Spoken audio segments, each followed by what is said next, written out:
চৈতন্য চরিতামৃত কথাটা যেমন দুই কথাতে যেমন শেষ হয়ে যায়, কিন্তু বৃহৎ তত্ত্ব এর মধ্যে লুকিয়ে আছে। সেই জায়গায় আজকে আমার বিপক্ষের ভাবুক যিনি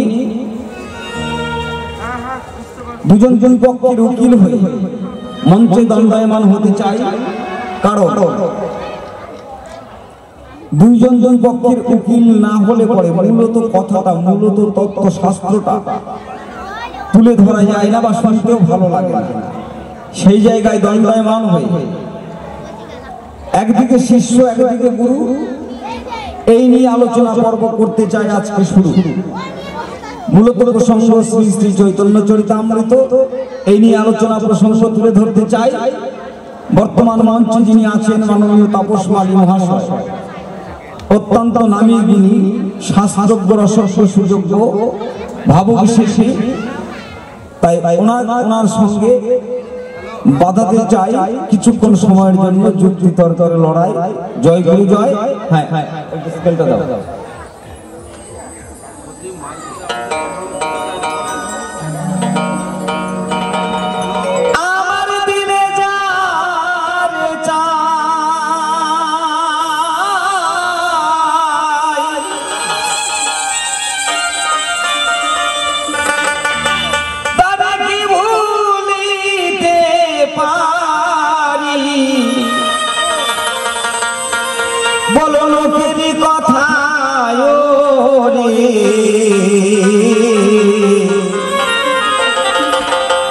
মনে জানে চাই বন্ধুরে,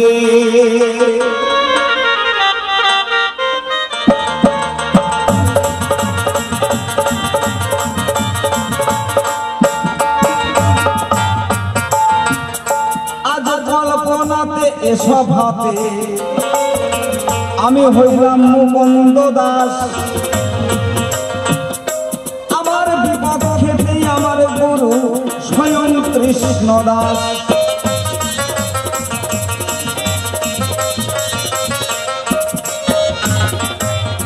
কৃষ্ণ দাস কবিরাজ গোস্বামী আমার গুরুদেব, সবাই দিলাম পরিচয়।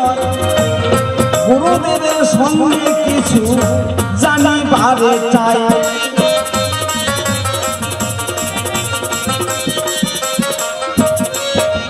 হে গুরুদেব, 4 বেদ 14 শাস্ত্র 18 পুরাণ, তার মধ্যে আমি লক্ষ্য করে দেখতে পেলাম কি, ওই যে ভাগবত গ্রন্থখানা রচনা করেছিল, মিথ্যা কথা নয়। সেই ভাগবতের প্রথমে কিন্তু একটা শ্রী দেখতে পাই।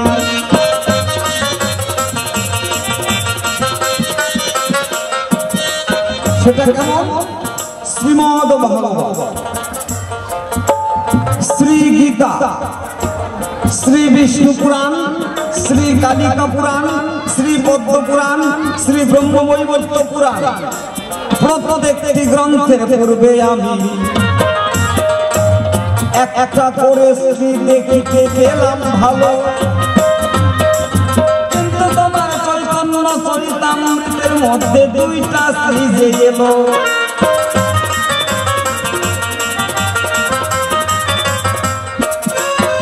তোমার লিখিত যে চৈতন্য চরিতামৃত রচনা করেছ, হে গুরুদেব, এই চৈতন্য চরিতামৃতের লিখবার পূর্বে 2টা শ্রী আমি দেখতে পাই। কি? শ্রী শ্রী চৈতন্য চরিতামৃত। তাহলে এক শ্রী মানে সুন্দর বুঝায়, মিথ্যা কথা নয়। আর এক শ্রী কেন বসাইলে একটু বলিবে আমায়।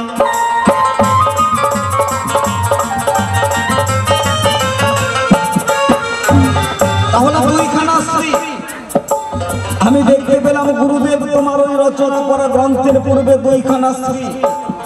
এই 2টা শ্রী লিখবার তাৎপর্যটা কি? তারপরে আরেকখানা কথায় আমার মনে মরে যায় খাটি খাটি বলবে তুমি এই ধর্ম সভায়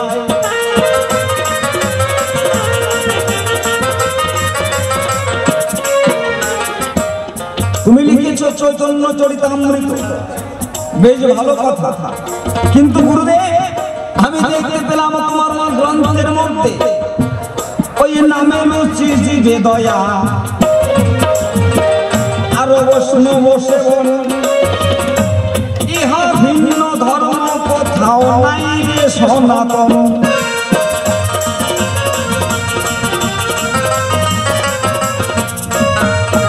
এটা কে বলেছিল না মহাপ্রভু যিনি হলেন কলিযুগে ত্রাতা শ্রীমান মহাপ্রভু যিনি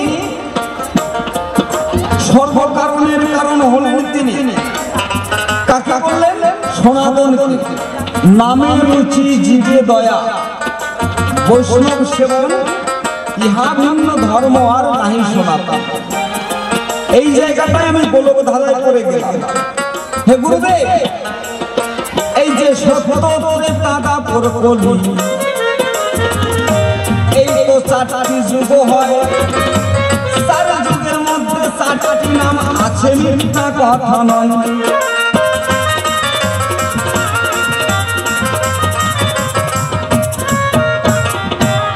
এক একটা যুগের এক একটা নাম এক এক নামে জি তাদের মোক্ষ প্রাপ্তি হতো সেটাই তাদের সাধন ভজন ছিল তাহলে এই কলিহত জীবের জন্য তোমার এই গ্রন্থে আমি দেখতে পাই নামে রুচি কোন নাম করতে হবে আমরা তো সাধারণ জীব যারা কোন নাম করে মোক্ষ প্রাপ্তি হব তারা দুই একটা নাম তো নয় চারি যুগের চারটা নাম তো আছে গুরুদেব বলতে চাই তোমার কাছে আরেকটা নাম আমরা শুনতে পাই বর্তমান যুগে রাম নারায়ণ রাম এটাও একটা নাম হরে কৃষ্ণ কৃষ্ণ কৃষ্ণ হরে হরে হরে রাম রাম রাম হরে হরে এটা একটা নাম হরে মুরারি মধুর বৈঠ ভারে গোপাল গোবিন্দ মুকুন্দ সৌরে যোগেশ নারায়ণ কৃষ্ণ বিষ্ণু আশ্রয় মঙ্গল বিষ্ণু এটা একটা নাম এইভাবে অনেকগুলো নাম আছে হে গুরুদেব তাহলে কোন নামকে অবলম্বন করলে পরে জীবের মোক্ষ প্রাপ্তি হতে পারবে ইহাও আমার আছে জানা যেটা 16 নাম 30 অক্ষর গুরুদেব আমায় বলে যায় 28 অক্ষর নাকি ছেড়ে দিয়ে জপ করিতে হয়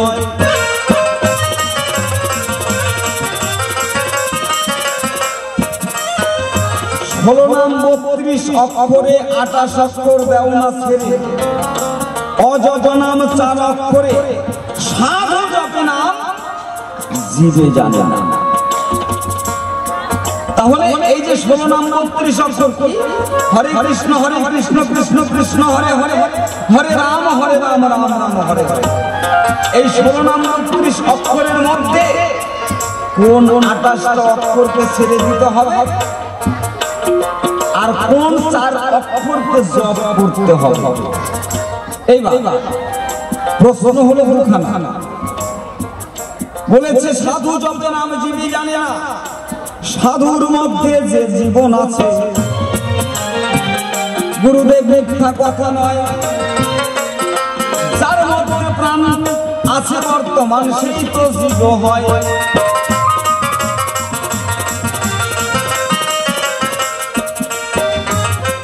আমি তো জানি যার মধ্যে প্রাণ আছে সেটাই জীব সেটা একটা পিপিলিকাও হতে পারে একটা মানুষ হতে পারে একটা পশু হতে পারে একটা বৃক্ষ হতে পারে মূলত জীব মানে সাধু বলবো পারে সাধু জপের আমি জীবে জানি না তাৎপর্যটা কি গুরুদেব আমি কিছুই বুঝতে পারলাম না কিন্তু এখানে বলেছে কি নামে রুচি জীবে দয়া এটা তোমারই লিখিত গ্রন্থে নামে রুচি জীবে দয়া বৈষ্ণব সেবক কোন জীবের প্রতি দয়া করতে হবে গুরুদেব আমার জানার আকিঞ্চন কৃপা করে কর বিশ্লেষণ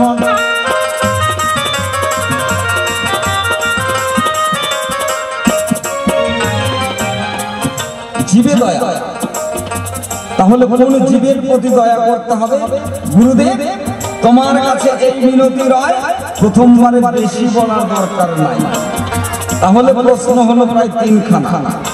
কি তোমার লিখিত গ্রন্থ যে শ্রী শ্রী চৈতন্য চরিতামৃত বললে রচনা, কিন্তু সেই গ্রন্থের পূর্বে দুটা শ্রী দিলে এই শ্রী দুইটা কোন কোন শোনা? দ্বিতীয় প্রশ্নটা কি? নামের রুচি জীবে দয়া, কোন নামের প্রতি রুচি করতে হবে? যে নামের রুচি হলে পরে জীবের প্রতি দয়া, সেটা কোন জীবের প্রতি দয়া করতে হবে গুরুদেব? এটাই তোমার কাছে আমার মিনতি। জয় জয়। এবার একখানা গান গিয়ে বসে যেতে চাই, সবাই আসবে আমার গুরুদেব মহাশয়। জয় জয়।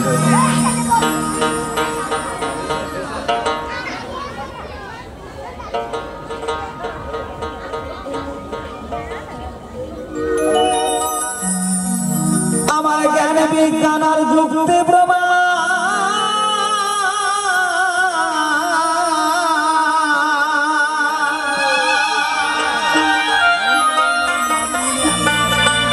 দয়াল কোনো কিছুর দরকার নেই,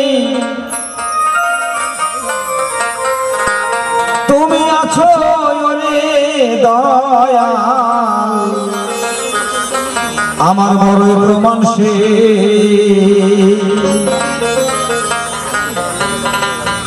তোমার নামে নয়নে মন অশ্র ঝরে যে,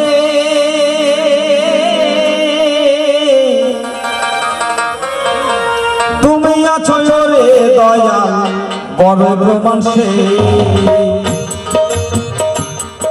আমার জ্ঞানে বিজ্ঞান আর যুক্তি প্রমাণ, জ্ঞানে বিজ্ঞান আর যুক্তি প্রমাণ, কোনো কিছুর দরকার নেই, তুমি আছো রে দয়াল, বড় প্রমাণ সে। তুমি আছো রে দয়াল, বড় প্রমাণ সে। জয় জয় শ্রী গুরু ব্রহ্মানন্দে হরিবল হরিবল হরিবল।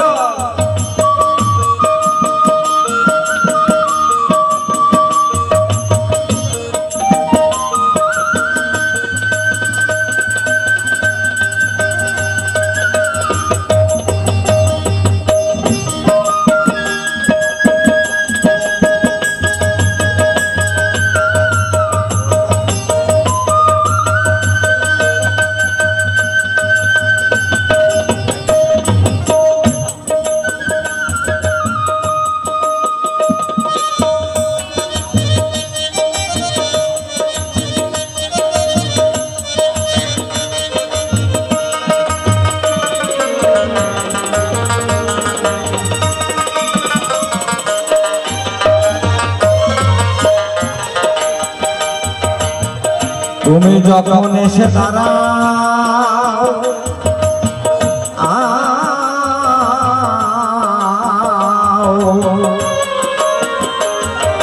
আমার মনের দুয়ারে দুয়ারে,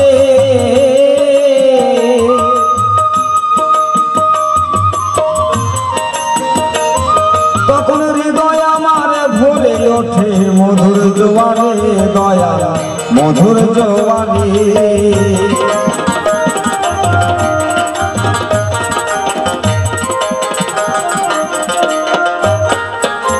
তখন অন্তর বাহির দুই ধারে,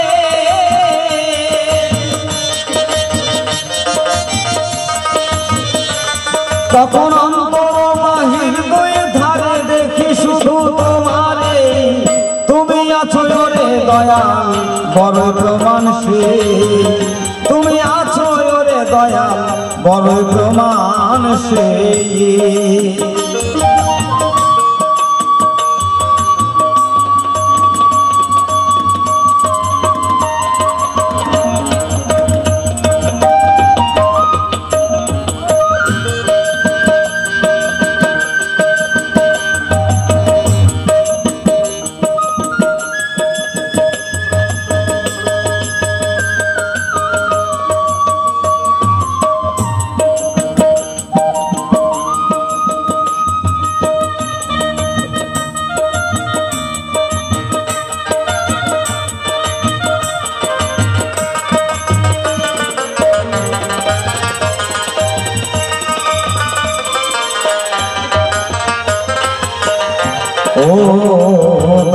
রে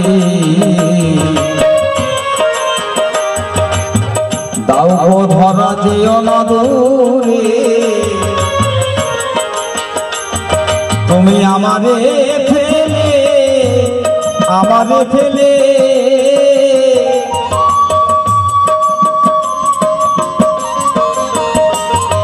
তুমি আমায় নিয়ে করো খেলা আড়ালে থেকে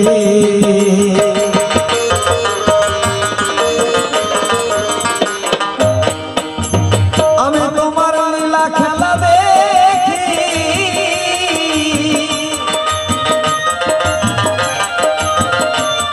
আমি তোমার লীলা খেলা দেখি বাসনা তো পুরাইনে তুমি আছো রে দয়াল বড় প্রমাণ সে তুমি আছো রে দয়াল বড় প্রমাণ সে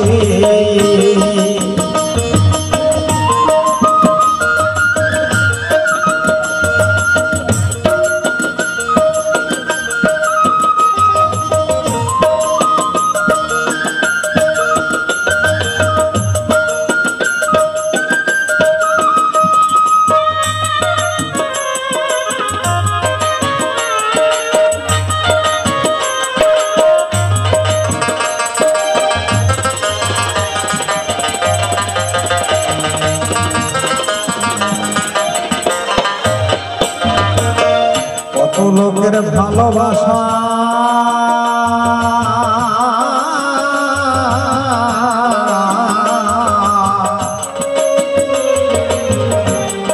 আমি পেলাম জীবনে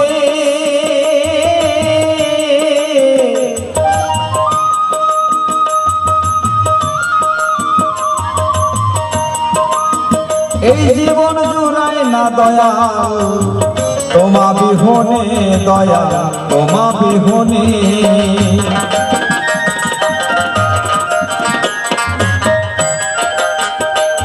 তোমার নাম লয়ে বসে জানে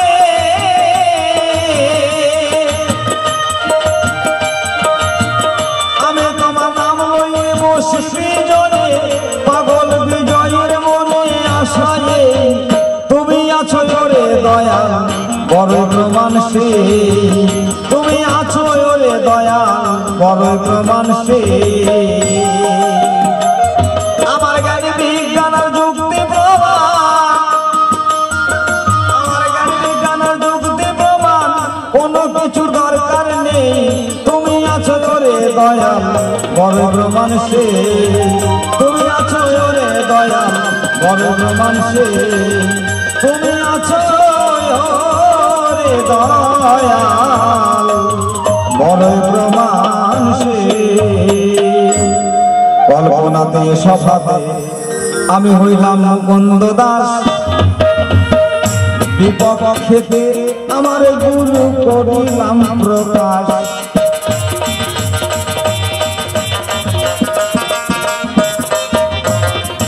চৈতন্য চরিতামৃত গুরুদেব তুমি করিলে রচন তাহার পূর্বে দুইটা শ্রী বসাইলে কিসের কারণ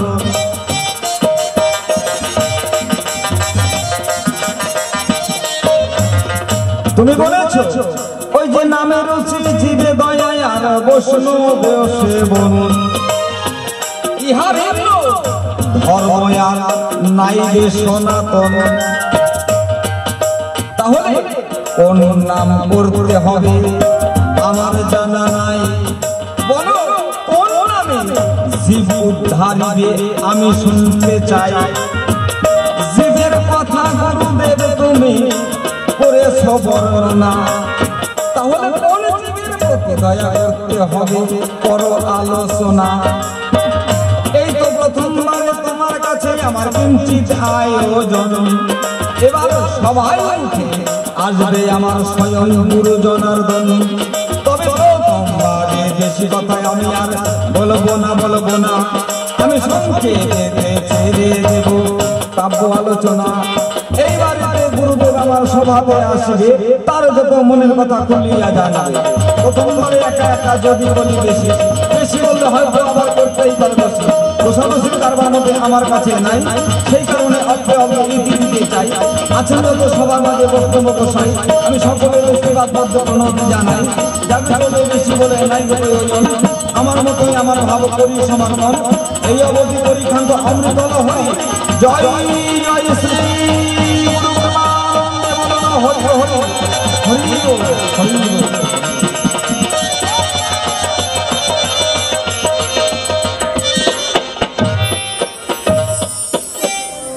সুন্দর আলোচনা তুলে ধরেছে বহুতত্ত্ব নিয়ে একটু আলোচনার বিষয়। চৈতন্য চরিতামৃত যিনি রচয়িতা, যিনি রচনা করেছে শ্রী শ্রী কৃষ্ণদাস কবিরাজ গোস্বামী। এই কবিরাজ গোস্বামীর একজন প্রিয় শিষ্য করিপ্রকাশ, যার নাম মুকুন্দ দাস। তিনি মুকুন্দ দাসের ভূমিকা নিয়ে আমাকে কবিরাজ গোস্বামীর ভূমিকা দিয়ে কিছু তত্ত্ব কথা আলোচনা করতে হবে। কি কতগুলো জিজ্ঞাসা করেছে, দান গুরু তার জবাবটা দেয়।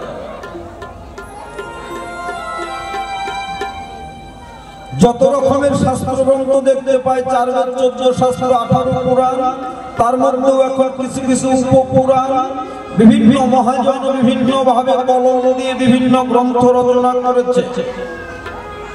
আমাদের কৃষ্ণ বিশ্বপিতা যার মুখশ্রিত বাণী গীতা, অর্জুনকে বোঝাতে গিয়ে 18টা অধ্যায় গীতা তৈরি করলেন আমার গোবিন্দের মুখশ্রিত বাণী। শুধু তাই নয়, এই হিন্দু সনাতন ধর্মের মূল ধর্ম হল গীতা। 1893 খ্রিস্টাব্দ 11 সেপ্টেম্বর আমেরিকার শিকাগো শহরে আমাদের ভারতের কৃতি সন্তান সেই নরেন্দ্র দত্ত, যার নাম বিবেকানন্দ,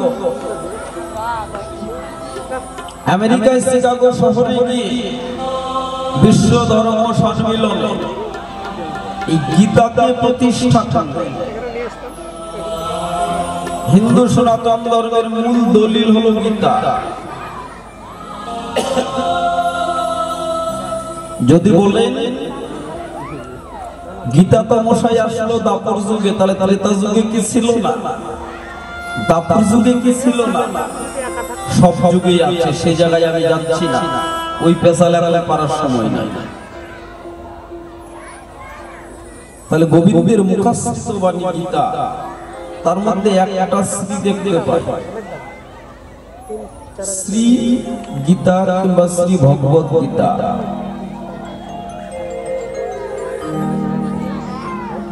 ব্যাসদেব যে ভাগবত রচনা করলেন, তার মধ্যেও একটা শ্রী দেখতে পাই, শ্রীমদ ভাগবত।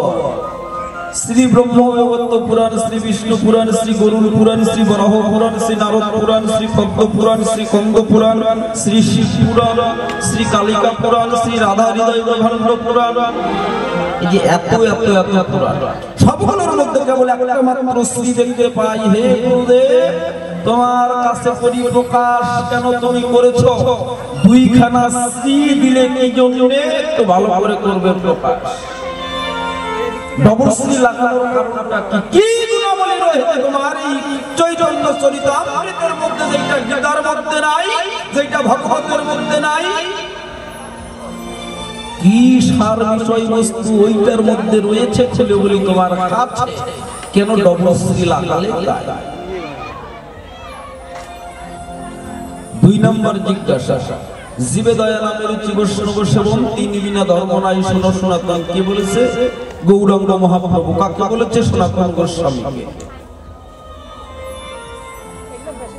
জীবে দয়া, কোন জীবের প্রতি দয়া করে? এখন জীবের প্রতি দয়া করতে গেলে মশাই আমাকে তো বাতাস খেয়ে থাকতে হবে, কি বাবা, তাই না? আমি যে শাকসবজি নিরামিষ যদি খেতে যাই, নিরামিষটাও যদি আমি আহার করি, তাহলে আমি শাকসবজি খাবো, সেইটার মধ্যেও তো রয়েছে প্রাণ। ওইটা কেটে এনে যখন রান্না করবো, ওখানেও জীব। তাহলে জীবের প্রতি দয়া, গোসাই কোন জীবের প্রতি দয়া করবো? নামের প্রতি রুচি, কতগুলো নামের ব্যাখ্যা দিয়ে গেল। এর মধ্যে সর্বশ্রেষ্ঠ কোন নাম? হরের নামইব নামইব নামইব কেবলম কলম নাস্তেব্য নাস্তেব্য নাস্তেব্য গতির অন্যথা। হে কলিযুগী, হরিনাম ছাড়া জীবের কোনো গতি নাই, গতি নাই, গতি নাই। কোটি জনম ধরে যদি করে নাম সংকীর্তন, তবু নাহি মিলের ব্রজের ব্রজেন্দ্র নন্দন। কৃষ্ণ কৃষ্ণ বলিয়া কৃষ্ণের কোলেও যদি হয় মরণ, তবু না পাই ব্রজের ব্রজেন্দ্র নন্দন। আবার বলেছে একবার নাম নিলে কোটি পাপ হরে, পাতকি শব্দ আছে তত পাপ করে। তাহলে গোসাই তুমি কোন নামের প্রতি রুচি করতে বললে সেই নামটা কি? আবার 16 নাম 32 অক্ষর, 28 অক্ষর বাদ দিয়ে 4 অক্ষরে অজপ নাম, সাধু জপে নাম জীবে জানে না এই নামটা। সাধুটাই বা কে? সাধু কাকে বলে? সাধু কাকে বলে? এই তো কতগুলো জিজ্ঞাসা। একটা গান গাই, তারপর শুরু করি ধীরে ধীরে কিছু আলোচনার বিষয়।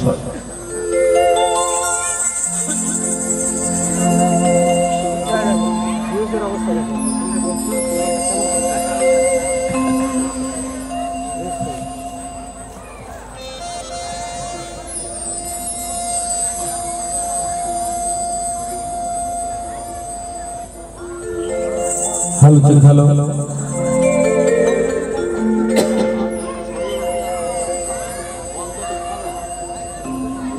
একেবারে সাধুর সঙ্গে প্রেম তরঙ্গে। সাধু সিংবা, সাধু কাকে বলে?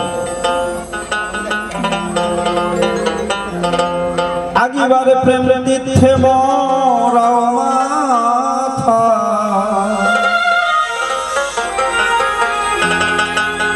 মনের সাধুর সঙ্গে প্রেম তরঙ্গে। গুরু আমার কলপতরু,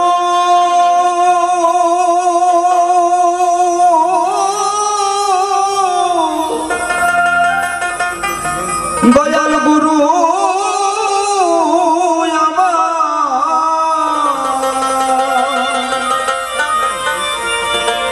দয়াল গুরু আমার কলপতরু জড়িয়ে ধর ভক্তির লতা।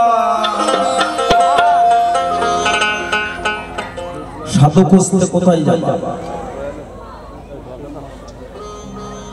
সাধু খুঁজতে কোথায় যাবা? সাধুর দর্শনে যাই, মনের ময়লা পরশে জাগে প্রেম তরঙ্গ। সেই সাধুকে দর্শন করলে মনের ময়লা দূরীভূত হয়ে যায়, আর তার পরশে আমার হৃদয়ে প্রেমের ভাব দেখা দেয়, প্রেমে জাগে। তাহলে সাধু খুঁজতে কোথায় যাব? না তো বৃন্দাবনে। বৃন্দাবন বড় তীর্থস্থান, সেখানে বড় বড় সাধু, বড় বড় গোসাইরা থাকে। যাব কোথায়? কুম্ভ মেলায়, 12 বৎসর পর কুম্ভ মেলায় হরিদ্বার। সেখানে বড় বড় সাধু আগে পিছনে প্রশাসন গার্ড দিয়ে নিয়ে যায়। কত রকমের, কোন সাধুর ছাই বস্ত্র গায়ে মেখে আছে, কোন সাধু ল্যাংটাই আছে, কোন সাধু পোশাক পরে আছে, কেউ বা সাদা পোশাক, কোন সাধুর লাল পোশাক, কোন সাধুর গেরুয়া পোশাক। কি বাবা, তাই তো জগতে এত রকমের সাধু দেখতে পাই। কোন সাধু পরশে প্রেম তরঙ্গ হয়, কোন সাধুর দর্শনে মনের ময়লা যায়। আসলে সাধু ব্যক্তি, সাধু খুঁজতে যাবো কোথায়? আগে সাধুটা নির্ণয় করো। সাধু খুঁজতে তোমাকে কোথাও যেতে হবে। হ্যাঁ, সাধু খুঁজতে বৃন্দাবন, গয়া, কাশী, মথুরা কোন তীর্থস্থান কোন জায়গায় পাওয়া যাবে না। সাধু বাড়িতে আছে, বাড়িতে সাধু আছে। আর কেন মন খুঁজিছ বাহিরে, একবার চলো চলো আপন অন্তরে। আর কেন খুঁজিছ বাহিরে, একবার চলো চলো আপন অন্তরে। তুমি বাহিরে যারে করো তত্ত্ব, সে তো তোমার আজ্ঞা চক্র বিহলে সাধু। এই সাধুই আমার দেহের মধ্যে অজপানা মনের বল জপ করছে, সেটা জীবে খবর জানে না। তুমি ঘুমিয়ে আছো,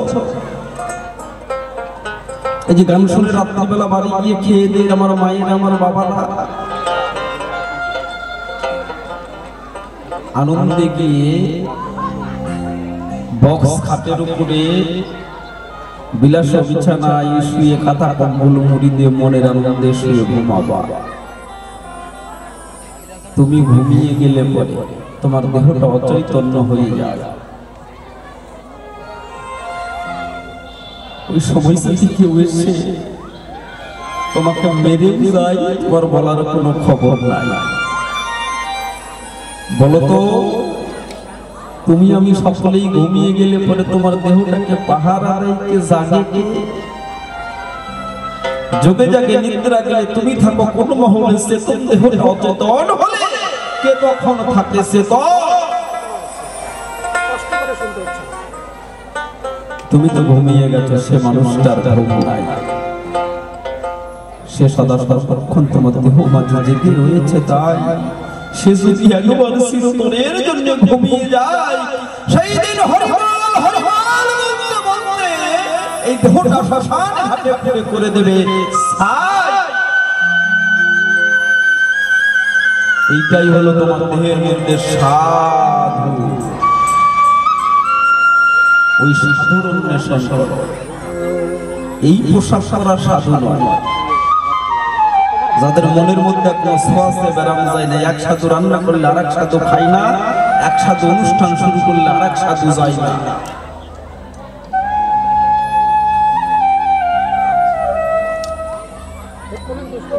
এইটাই হলো পরমাত্মা। এই পরমাত্মা রূপী মূর্খরে তোর সর্বসক্ষে না পাও দর্শন, তোর হৃদয় কাছে যাইবা সেজে থাকি সদা সর্বক্ষণ। শ্বেত কমলার নীল কমলে বসে আছে যুগে যুগে, স্থূল জীব ভোগে কর্ম ভোগে তারা না দেখে যুগল মিলন। তোর ছিল শুষ্ক ভক্তি, সেই দিন হৃদয় আকাশে পেয়েছিস মুক্তি। এখন মনে নেই তোর সেই সব কীর্তি, ভূমিষ্ঠ সর্বকপট। আজকে সব ভুলে গেছে, ওই সাধুর সঙ্গ সাধুর সনে প্রেম তরঙ্গে। দয়াল গুরু আমার কলপ করো,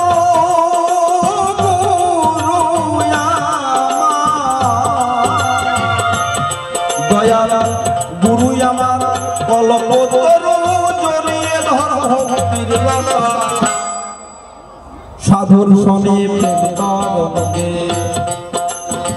প্রেম তীর্থে মরাও মাথা মনে রে।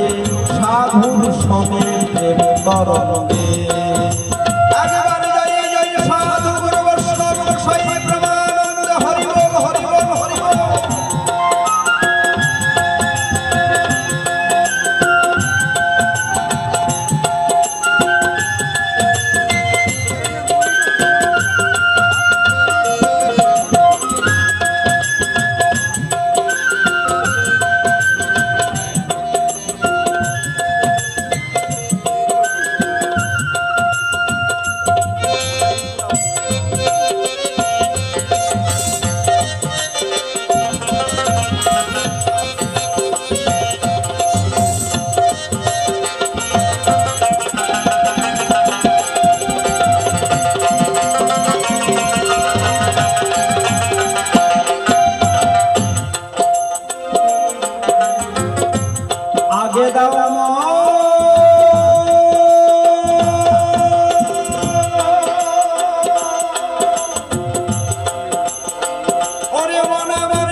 আগে দাও মন চৌদিকে সত্যের বেলা, কখন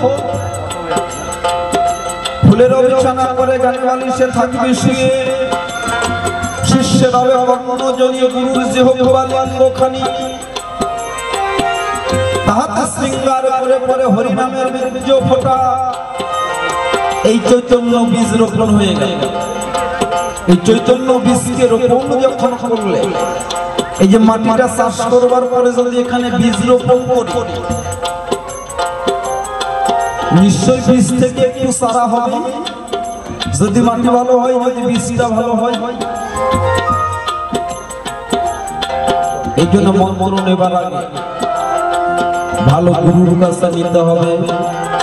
খালি গুরু ভালো হবে না, শিষ্যটাও ভালো হতে হবে। তোমার মাটিটাও পরিপাটি খাঁটি আছে কিনা সেইটা দেখতে হবে। এই জমিটা যদি আগাছায় ভরে যায়, দীর্ঘ 2-3 বছর যদি এখানে কোনো চাষাবাদ না হয়, জমিটা পতিত করে থাকতে থাকতে কতগুলো আগাছা জন্ম নেবে। আর ওই আগাছার মধ্যে যদি আমি বীজ ছিটিয়ে দিই, চারা হবে কি বাবা? চারা হবার কথা না। এই মাটিটাকে পরিপাটি খাটিয়ে চাষ করতে হবে, চাষের উপযোগী করে নিয়ে তারপর সেই মাটিতে যদি বীজ রোপণ করি তবেই সেখানে হবে চারা। এই জন্য ভবা পাগলার একটা গান আছে, ভালো চাষি যারা হবে তার কাছে চাষ শিখতে হবে, যার বীজে ফলন বাড়াবে তার কাছে করে যাওয়া আসা।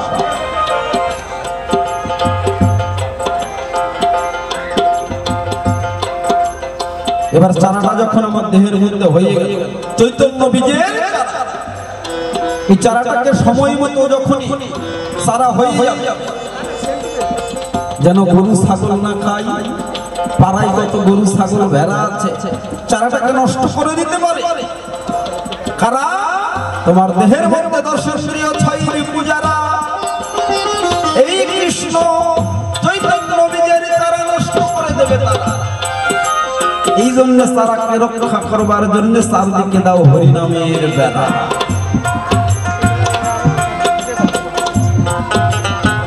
চৌদিকে দাও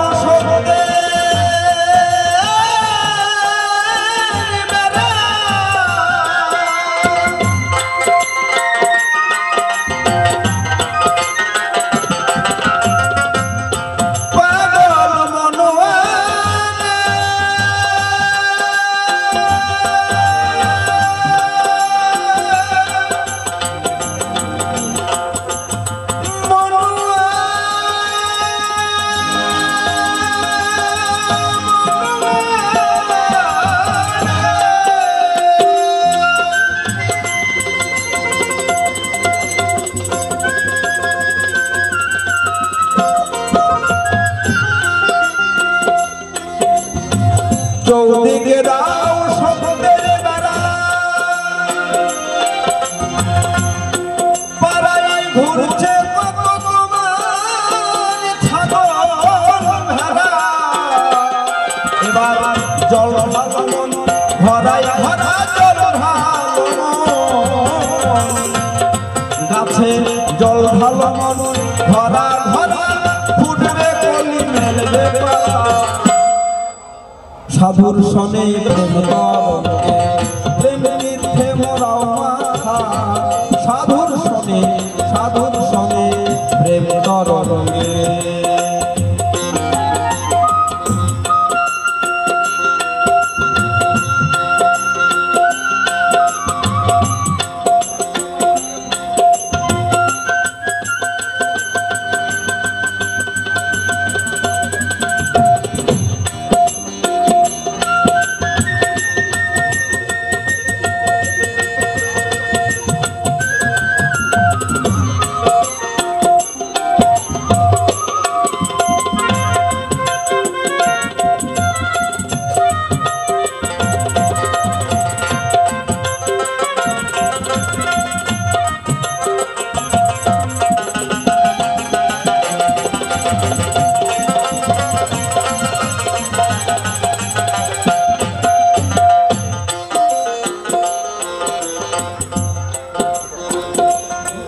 যদি হয়ে গেছে অবশ্যই ফুল হবে। কি বাবা ফুল হবে তো? গাছে ফুল হলে সেই গাছে ফল হবে, ফুলের গন্ধে তখন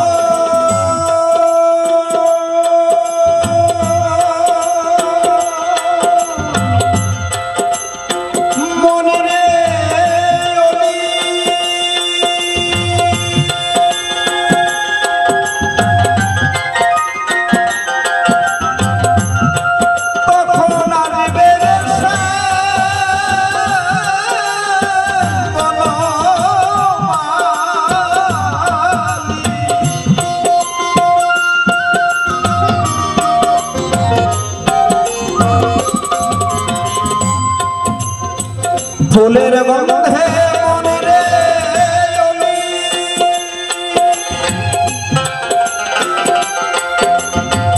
আজিবে রে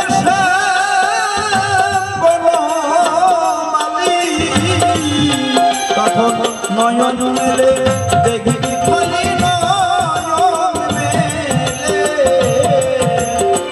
নয়ন মেলে দেখবি খালি সে ফুলের আলাদা করে কৃষ্ণকে খুঁজবার দরকার নাই। যার মনের মধ্যে একবার রাধা ভাবের উদয় হয়ে যায়, অর্থাৎ রাধা পক্ষ যখন একবার দেহে পুষ্পিত হবে, কৃষ্ণ বন্ধুকে আর খুঁজতে হবে রাধা রয়া করে ধয়া করে রাধা, এইটাকে উল্টাই দিলে হয় ধয়া করে রয়া করে রাধা। যখন এই দেহের ধারা ঊর্ধ্বগতি হবে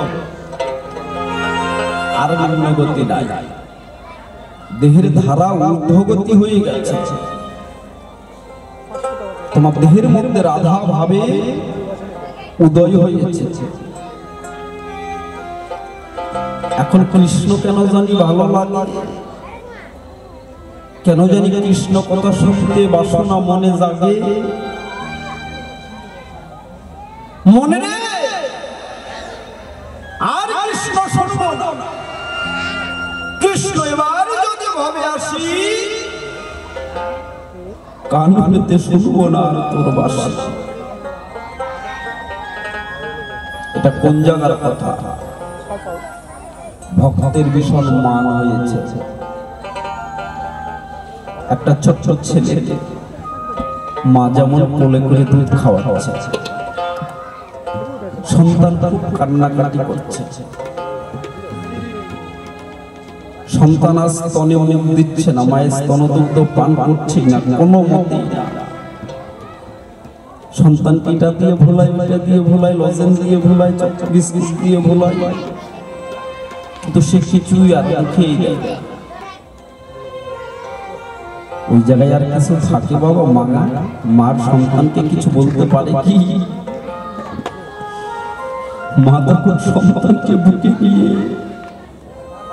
কত আদর স্নেহ মায়া মমতা করে ভক্ত ভগবানের সম্পর্কটা তন্ত্রপ্তা। কৃষ্ণ রে এবার যদি ভাবে আসি কান পেতে শুনবো না শ্যাম তোমার আর বাসি। ভীষণ অভিমান হয়েছে ভক্তের। রাধা ভজনটা কৃষ্ণ ভজনটা তদ্রুপতাই কারো মনের মধ্যে যদি একবার রাধা ভাব উদয় হয়ে যায়, রাধা পদ্ম ফোটে, কৃষ্ণকে আর আলাদা করে খুঁজতে হবে না। ওই পদ্মের মধু কৃষ্ণ ভ্রমর ভালোবাসে, ওই পদ্মের মধু পান করবার পরে তখন থেকে ছুটে এসে তোমার মন্দিরের চিত্র পটে বসে।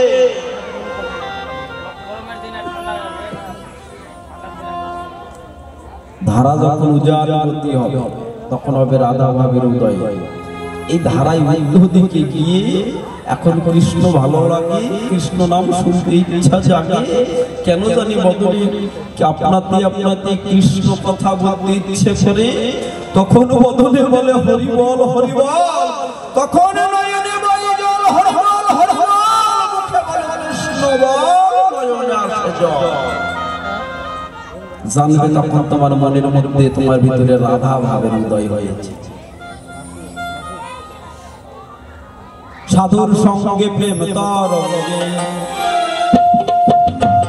প্রেম তীর্থে মোরাও মাথা সাধুর সঙ্গে প্রেম তরঙ্গে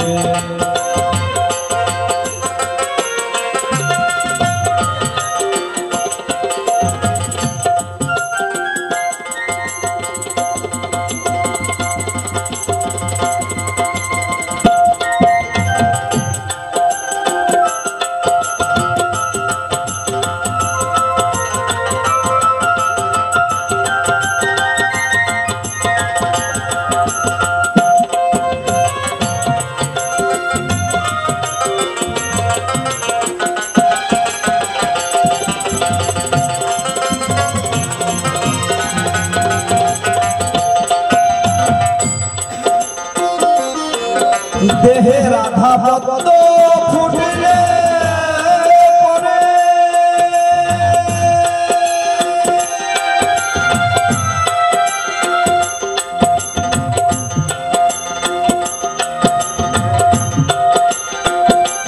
তোমার বাজিবে বাঁশি গুনগুন সুরে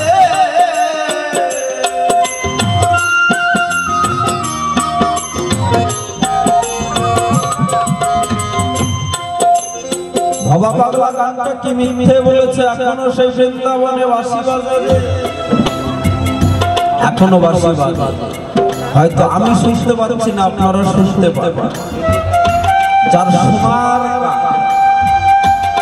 সোনার গান শেষ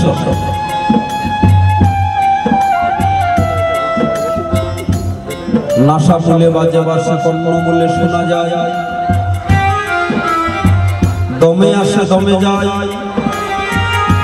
কৃষ্ণ বাঁশি বাজাই কোথায়? কদম তলায় তার খানা, কদম গাছে বসে কৃষ্ণ বাঁশি বাজায়। কদম 21,620 দমের গাছ। নিত্য আসা যাওয়া করে, কি বলে আসে কি বলে যায়। এই দমের গাছে উঠে কৃষ্ণ আমার বাঁশি বাজায়। যারা দম শ্রেণী সাধুগুরু বৈষ্ণব যারা দম শ্রেণী তারা আজ আপন মন্দিরে বসে বসে তারা ওই বৃন্দাবনের শ্যামের বাঁশি শুনতে পায়। তাহলে দেহের মধ্যে যখন রাধা পদ্ম ফুটবে তখন শ্যামের বাঁশি গুনগুন করে বাজে। দেহে রাধা পদ্ম মনে ফুটলে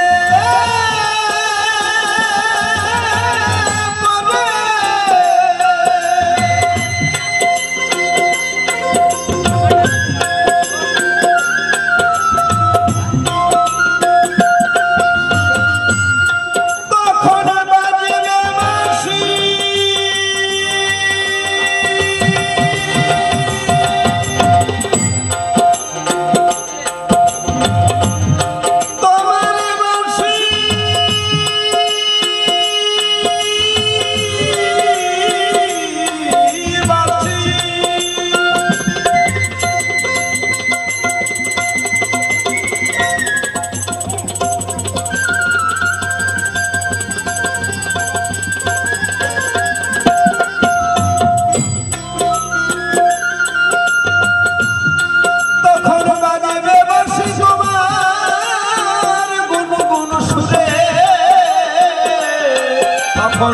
কালো ভ্রমর আসবে উড়ে তখন কালো ভ্রমর আসবে উড়ে কালো উজ্জ্বল সারা সাধুর সনে প্রেম তীর্থে মোরাও মাথা মনে রে সাধুর সনে প্রেম তরঙ্গে। জয় জয় রাধা গোবিন্দ প্রেমানন্দে হরি বল হরি বল হরি বল।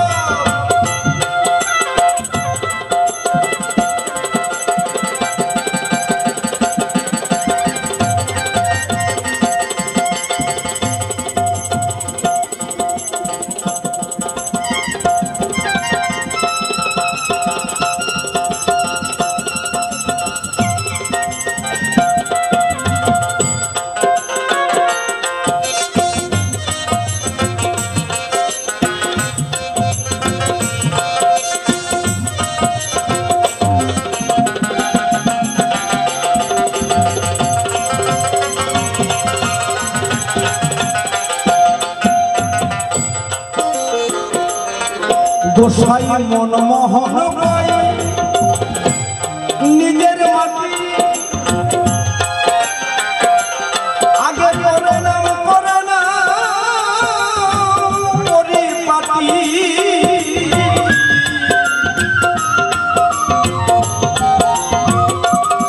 এখন কেন বড় মিশে ওই কান্না কাটি কেন করো মিশে কান্না কাটি পোড়া মাটি কি হয় দাদা কল্পনাতে কৃষ্ণদাস হয়ে স্বভাবে দাঁড়ায় আমার বিপক্ষে আমার শিষ্য মুকুন্দ দাস স্বভাবে দাঁড়ায়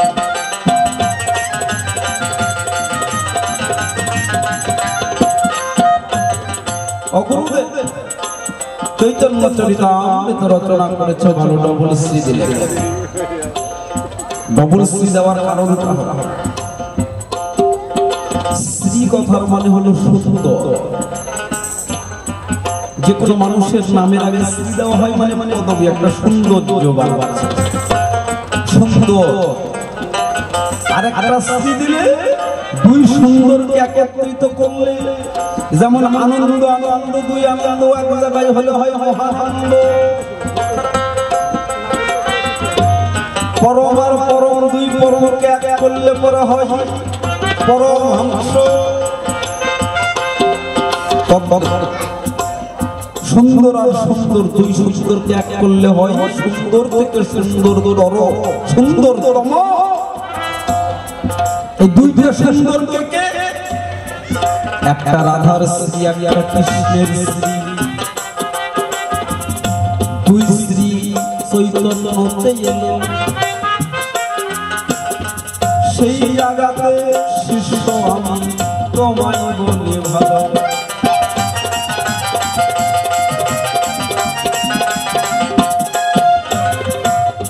এখনো বলবেন মশাই কলিযুগে তো রাধা নাই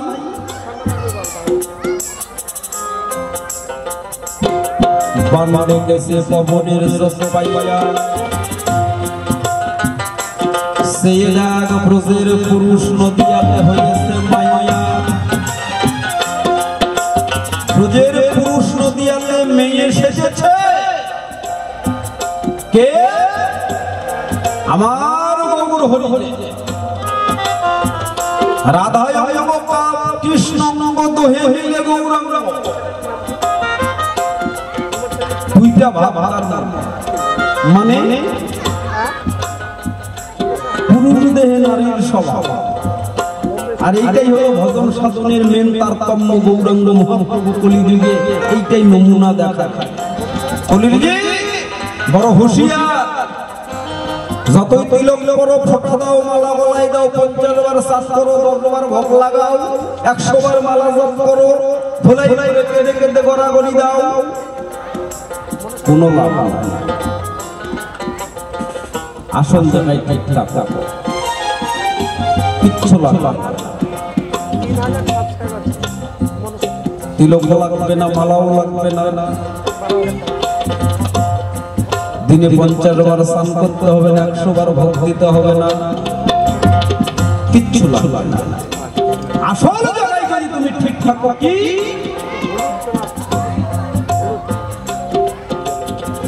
ওদিন সরসা বলে প্রেম বাজারে মনের মানুষ ঘুরে ফিরে সেটাই মেয়ে হলে ধরতে পারে পুরুষের নাই অধিকার অর্থাৎ পুরুষ দেহ নারীর স্বভাব দেহটা যখন প্রকৃতি হয়ে যাবে কেন মানে রাধা স্বভাব হয়ে গেছে তোমার আরাধিকা রাধা রাধিকা রাধিকা রাধিকা যারা রাধা যারা রাধে যারা বাঁধে যারা সাধে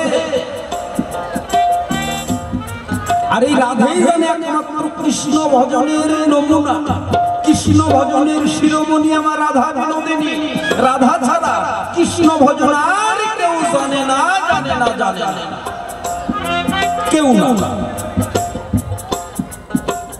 রাধা ধরা ব্রহ্মের পরার শক্তি আল্লাহ তিনি ধরে নাম সুস্থ ভক্তির মাধ্যমে ভক্তির হয়ে বাপ রাধা বিনে অন্য জনা জানে না কৃষ্ণ ভজনা জনার্দন তাই জড়িয়াছে রাধার গুণ মহিমা।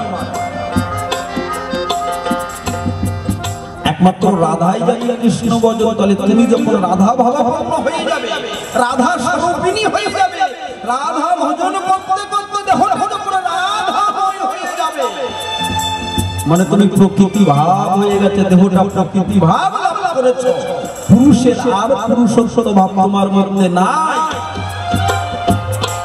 গৌর হরি হইতেই প্রমাণ দিয়ে গেল। কেন? রাধার মধ্যে যে ভাবকান্তি বিলাস, এই রাধার গুণ মহিমা প্রচার করবার কারণে রাধা তুমি প্রেমের মহাজন, তোমার প্রেম ঋণী শুধিব রাধে নদিয়া ভুবন।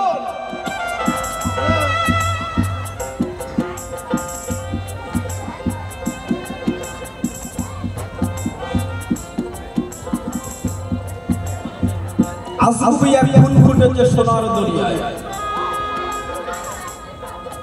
ফুলের অষ্টদলে অষ্টসখী মাছ দলে রাই বিধুমুখী, আত্মসখী স্বার্থলোভী ফুলের সন্ধান নাহি পায়। সেই ফুলের সুধা পান করবার জন্য কৃষ্ণচন্দ্র সাতার বার ধরল রাধা রানীর পায়। হরি বল হরি বল হরি বল হরি বল। একবার দুইবার নয়, 57 বার রাধার পায়ে ধরল কৃষ্ণ। রাধার মধ্যে এত গুণ, এত যে নিজের জীবনকে বাজি দিয়ে কালিদয় সাগর থেকে কৃষ্ণকে বাঁচান। যেদিন কালিদয় সাগরে কৃষ্ণ ডুবে ঝাঁপ দিয়েছিল, সেদিন রাধা গিয়ে যখন শুনতে বৃন্দাবনে গোপনারী যারা ছিল সকলেই কৃষ্ণের বাবা মা দাদা সখা বৃন্দ সকলেই যারা ছিল সকলেই কান্নাকাটি করতে লাগলো। কিন্তু কেউ জলে তো ঝাঁপ দিয়ে দেখলো না কৃষ্ণ মরে গেছে না বেঁচে আছে। কারণ জানি কালিদয় সাগরের জল বিষময়, স্পর্শ করা মাত্র মারা যাবে, প্রাণে বাঁচবে। কিন্তু রাধা যখন শুনতে পেল কৃষ্ণ কালিদয় সাগরে ঝাঁপ দিয়েছে, রাধা পাগলিনী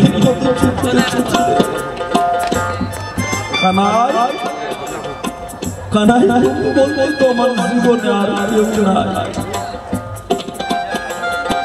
আমার দেহ প্রাণ সব করেছি তোমার চরণের পরে, তুমি ছাড়া আমার জীবনে আর কে আছে? কিসের লাগে এই রূপ যৌবন? তুমি যদি বেঁচে না থাকিবে কানাই, আমি বেঁচে থাকবো কেন? কৃষ্ণ কৃষ্ণ বলতে বলতে রাধে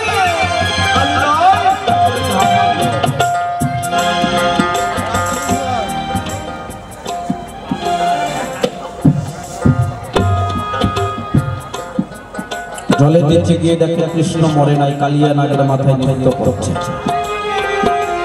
কানাই তুমি মরো নাই, বেঁচে আছো। রাধে তুমি এখানে এসেছো এত ভালোবাসো আমাকে, কেউ তো আমাকে বাঁচাতে আসে না, আজকে তুমি এসেছো আমাকে বাঁচাতে।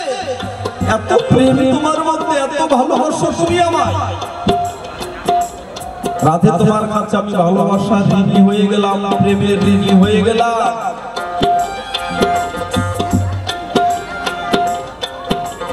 কথা দে আগত যুগে তোমার এই প্রেম আমি ভক্তের দ্বারে দ্বারে দিয়ে বিতরণ করব। রাধে তোমার ভাব দাও, কান্তি দাও, মিলান দাও। কৃষ্ণ যখন চাইলেন, রাধারানী বলছে না কানাই, তুমি একা একা গেলে পরে এই প্রেম রস আস্বাদন করতে পারবে না, আমাকেও সঙ্গে নাও। এই যে রাধা থাকলো বহিরঙ্গে, কৃষ্ণ থাকলো অন্তরঙ্গে, দুই অঙ্গ এক অঙ্গ হয়ে, উপরে নারীর ভাব, ভিতরে পুরুষের স্বভাব। দুই অঙ্গ এক অঙ্গ হয়ে কলিতে গৌরাঙ্গের জন্য শ্রী শ্রী চৈতন্য চরিতামৃত ডবল শ্রী লাগালে। এখন সাধু কোন নামের প্রতি রুচি করতে হবে?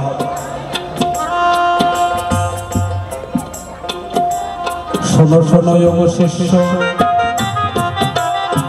তোমারে খুলে বলি তাই, সাধু ঘরে বলে এই সব কথা তোমারে জানাই।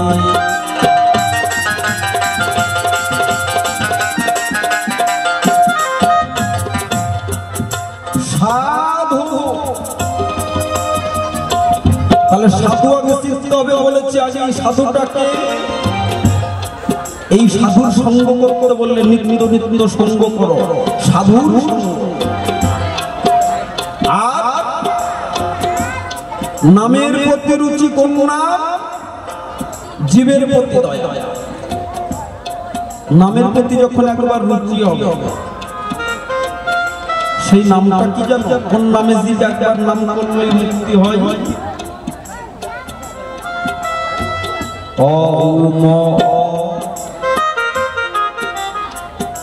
এই হলো 4 অক্ষরে অজপা নাম, দিবানিশি 24 ঘন্টা তোমার মধ্যে জপ হচ্ছে।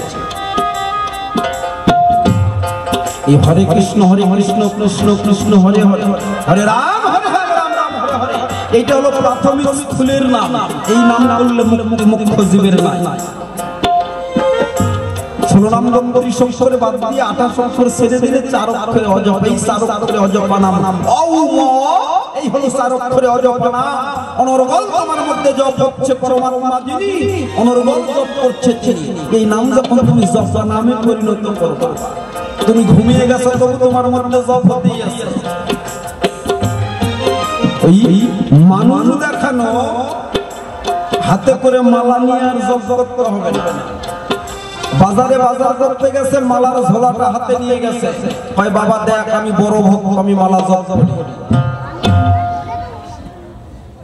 সাধন ভজন রমণ এই 3টা হলো অতীব গোপন। সাধন ভজন রমণ এই 3টি অতীব গোপন, বনে কোণে মনে। আমি নাম করবো, আমার জীব ভাই জানতে পারবে না যে আমার ভিতরে নাম। সাধুটা জীব জানে না কি করে, কারণ জীবের বাসা হলো চতুর্দল পদ্মে।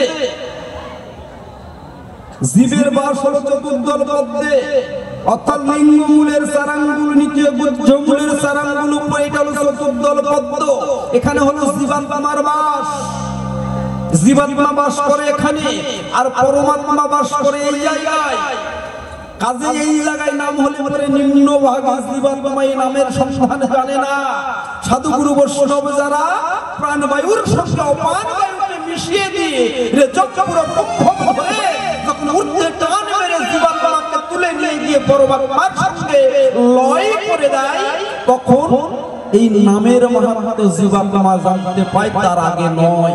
এই জপা নাম তখন অজপা নাম জপা নামে পরিণত হয়।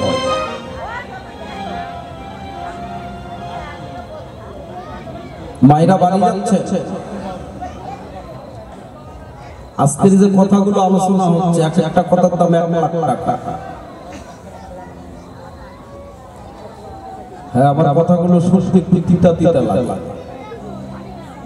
সারা জীবন শুধু হরি বলে বাতাসা খেয়ে চোখের জলে ভেসে গিয়ে কোনো লাভ নাই।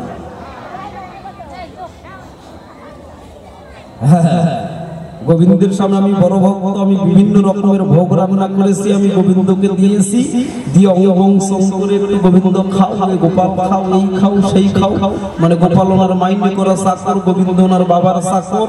গোবিন্দকে যখন খুশি খাইতে দিবে খাইবে, ঘুমাতে বললে ঘুমাবে, জাগতে বললে জাগবে।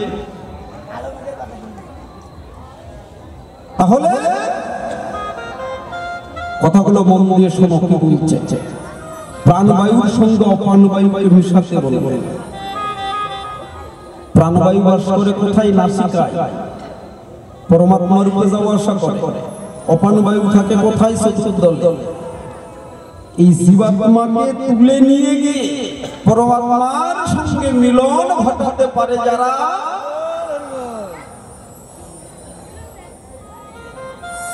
ওই নামের সন্ধান জানে তারা।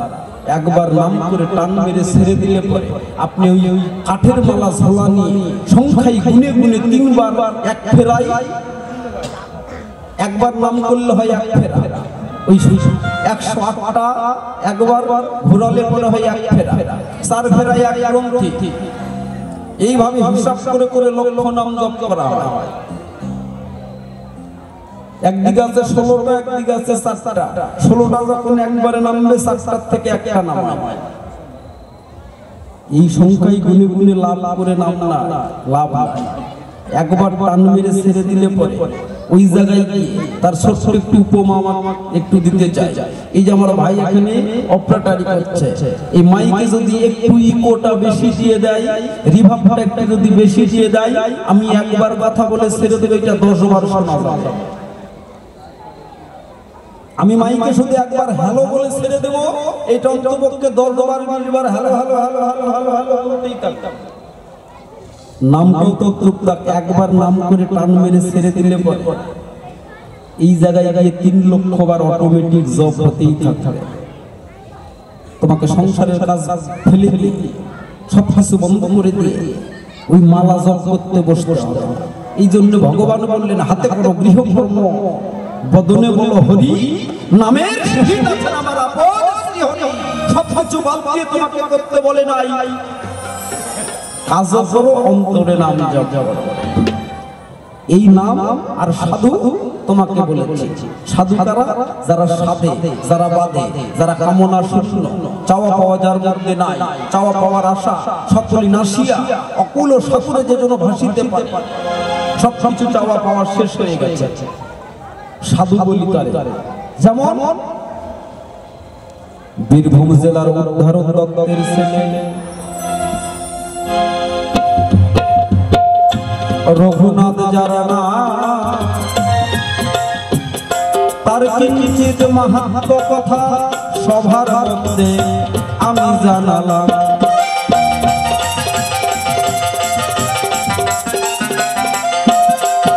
এই রঘুনাথ গোস্বামী ছোটবেলা থেকে ধর্মপরায়ণ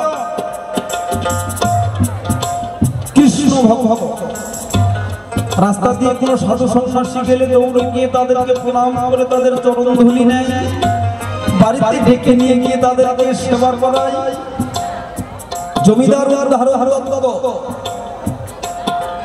মনে মনে চিন্তা করলেন, ছেলে এখন বড় হয়ে গেছে, বিয়ে দেওয়ার উপযোগী হয়ে গেছে। মনে মনে চিন্তা করলেন, এই ছেলে তো মনে হয় আমার সংসারী আর করবে না, আমার জমিদার আর সামলাবে, আমার একটাই মাত্র ছেলে।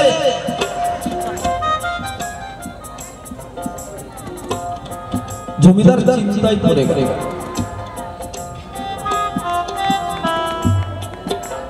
তার যে সভাপতি একজন ছিলেন, তাকে বলল, মনে হয় আমার ছেলেটাকে আর সংসারী করা যাবে না, আমার ছেলেটা উদাসীন, সদা সর্বক্ষণে কৃষ্ণ কথা নিয়ে পাগল হয়ে থাকে, সংসারের প্রতি কোনো মন নাই, আমি অবগত মানে আমার জমিদার সামলাবে। উনি ডেকে ডেকে বলছে, জমিদার মশাই, শুনেছি কোন ছেলেকে যদি একটা সুন্দরী বউ এনে দেওয়া হয়, সুন্দরী বউ পেলে কৃষ্ণ কথা হরি কথা সব ভুলে যায়। আপনাকে বলি, তাই আপনার ছেলেকে সুন্দর করে একটা বিয়ে দিয়ে দিন, সুন্দরী মেয়ে দিয়ে দেখবেন আপনার ছেলে সংসারী হয়ে যাবে, সব ভুলে যাবে। ও তাই চারদিকে আশেপাশে মেয়ে দেখতে লাগলো, তাই একজন মেয়ের সন্ধান পেল মিথ্যা কথা।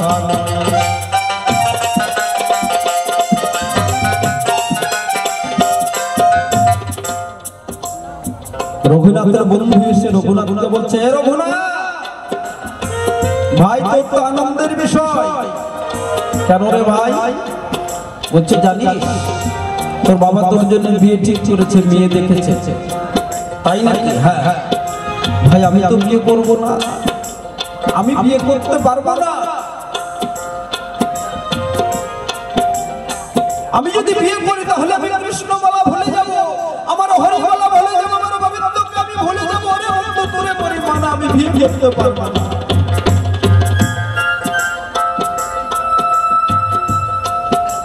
রঘুনাথের বন্ধু একদিন গোপনে গোপনে ওই মেয়েটার খোঁজ খবর নিয়ে আসে। রঘুনাথ এসে বলছে, বন্ধু রে, তোরে করি মানাই বিয়েতে তুই আর অমত করিস না, কেন রে বন্ধু? কই বন্ধু রে, তোর বাবা যে বিয়েটা তোর জন্য ঠিক করেছে না বিয়ে, তুই আর অমর করিস না, মেয়েটাকে তুই বিয়ে কর। বন্ধু রে, এইরকম মেয়ে লাখে নয় কোটিতেও দু একজন পাওয়া যায় কিনা সন্তরে বন্ধু, তুরে করি মানা। এইরকম মেয়েকে তুই আর না করিস না, তুই বিয়েতে রাজি হই। রঘুনাথ বলছে কেন রে বন্ধু? তোর কথা শুনে আমার মেয়েটাকে দেখতে বড় ইচ্ছে হচ্ছে। বলছে না না না, বিয়ের আগে তো দেখা যাবে না। তুই আমার বন্ধু, তোর চরণে ধরে আমি মিনতি জানাই বন্ধু, তুই একবার আমার মেয়েটাকে দেখা। কেন জানি না, তাকে দেখবার জন্য আমার মনের মধ্যে আকুল বিপুল হয়ে উঠেছে, তাকে বারবার যেন দেখতে ইচ্ছে করছে। বন্ধুর জেদ সহ্য করতে না পেরে রঘুনাথ আর তার বন্ধু একবার লুকিয়ে লুকিয়ে মেয়েটার বাড়ি গেল। মেয়েটার বাড়ি গিয়ে ফুল বাগানে চুপ করে বসে রইল। ভোর ভোর হতে হতে দেখা একটা মেয়ে কুয়োর পাড়ে এসে ভোরবেলা কুয়ো থেকে জল তুলে স্নান করে ঘরে গেল। ঘরে গিয়ে পোশাক ছেড়ে মন্দিরে এসে ঠাকুরের সামনে বদন হরি হরি নাম কৃষ্ণ নাম করছে। মমতর মন্দিরে জাগ জাগ মাধব কৃষ্ণ গোপাল, মধুর সুরে কৃষ্ণ নাম করছে। কৃষ্ণ নাম করতে করতে ফুলের সাজিটা হাতে নিয়ে ফুল বাগানে এসে বিভিন্ন গাছ থেকে ফুল চয়ন করছে। রঘুনাথ বলছে আহা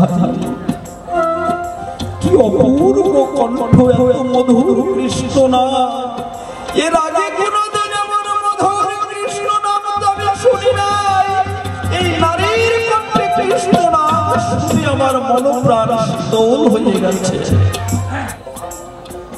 এত সুন্দর মধুর কৃষ্ণ নাম করতে করতে বিভিন্ন গাছ থেকে ফুল চয়ন হচ্ছে। রঘুনাথ যে গাছের ঝোপের আড়ালে দাঁড়িয়ে ছিল, মেয়েটি গাছটার কাছে এসে ফুল তুলতে গেলে দুটো ডালপালা হালাতে হয়। ফুলের গাছের ডালটা যখন হালিয়ে ফুল তুলতে যাচ্ছে, সঙ্গে সঙ্গে রঘুনাথের চোখে মেয়েটার চোখাচোখি হয়ে গেল। সামনাসামনি দুইজন। রঘুনাথ নির্বাক হয়ে মেয়েটির দিকে তাকিয়ে আছে। মেয়েটি অপলকে ছেলেটির দিকে রঘুনাথের দিকে তাকিয়ে আছে। কারোর মধ্যে কোনো কথাবার্তা নাই।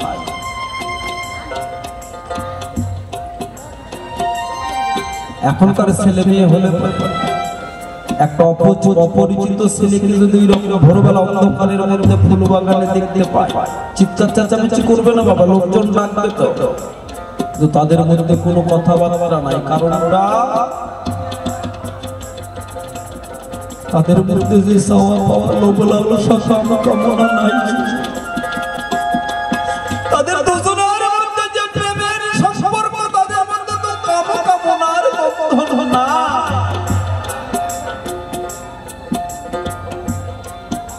মেয়েটি বলছে ও ছেলে, কিন্তু এই রাতের অন্ধকারে এই ফুল বাগানে এসেছ? রঘুনাথ বলছে আমি তোমার যে ছেলেটার সঙ্গে তোমার বিয়ে ঠিক হয়েছে না, আমি ওই গ্রাম থেকে এসেছি। কি চাও এখানে? ও মেয়ে, তোমার বাবা তোমারে করি মানা, ওই ছেলেটাকে তুমি বিয়ে করো না। মেয়েটা বলছে কেন বিয়ে করবো না? মেয়েটাকে যদি, এই ছেলেটাকে যদি আমি বিয়ে করি আপনার কোনো অসুবিধা আছে কি? ও মেয়ে, আমার অসুবিধে নয়, তোমার ভালোর জন্য বলছি। তুমি তোমার বাবা যে ছেলেটার সঙ্গে তোমার বিয়ে ঠিক করেছে না, ওই ছেলেটা বদ্ধ উন্মাদ পাগল গো, তুমি তার সংসার করতে পারবে না। মেয়েটি বলছে আমার বাবা ছোটবেলা থেকে আমাকে লালন পালন করে বড় করেছে, আমার বাবা যদি আমাকে পাগলের হাতে দিয়ে যদি আমার বাবা সুখী হয়, আমি ওই পাগলকে নিয়েই সংসার করব। আর প্রত্যেকটা সাধুগুরু বৈষ্ণবের কাছে গিয়ে চরণ ধরে, সাধুগুরু বৈষ্ণবের চরণ ধরে নিয়ে বলবো, আমার সাধুগুরু বৈষ্ণব তোমরা আমার স্বামীকে একটু আশীর্বাদ করো, সে যেন কৃষ্ণ নামের পাগল হয়ে যায়। হরি বল, হরি বল, হরি বল। সে যেন কৃষ্ণ নামের পাগল হয়।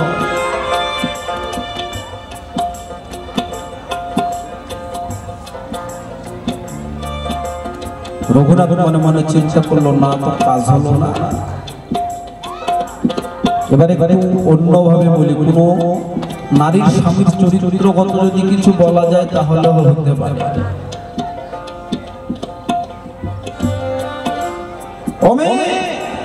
শুধু তোমার ছেলে, ওই ছেলেটা শুধু পাগল নয় গো, শুনেছি গোপনে গোপনে নাকি রাত্রিবেলা তোমার ওই ছেলেটা বেশ্যা বাড়িতে যায়। ও তাই বুঝি তোমার করি মানা, ওই ছেলের চরিত্র ভালো নয়, তুমি তাকে বিয়ে করো না, ওকে বিয়ে করলে তোমার সংসার হবে না। ও গোপনে গোপনে প্রতিদিন বেশ্যা বাড়িতে যায়। মেয়েটি বলছে আমি তবু তাকে বিয়ে করবো, আপনার অসুবিধা আছে? আমি আদরে স্নেহ মমতায় ভালোবাসা দিয়ে আমার স্বামীকে আমি জড়িয়ে রাখবো, সেবা শুশ্রূষা করবো। তবু যদি ওই আমার স্বামী যদি আমার ভালোবাসা সেবা যদি সন্তুষ্ট না হয়, সে যদি আবার ওই গোপনে গোপনে বেশ্যা বাড়িতে যায়, আমি খুঁজে খুঁজে ওই মেয়েকে বের করবো, ওই মেয়েকে বের করে তার চরণ ধরে কেঁদে কেঁদে তার কাছে জানতে চাইবো, তুমি কি কি আমাকে বলে দেবে কেমন করে স্বামী সেবা করতে হয়? তুমি কোন ভালোবাসো, এমন ভালোবাসা যে আমাকে বাদ দিয়ে তোমার কাছে আসে, আমি তার কাছে স্বামী সেবার, স্বামীর ভালোবাসার সন্ধান সব জেনে নেব।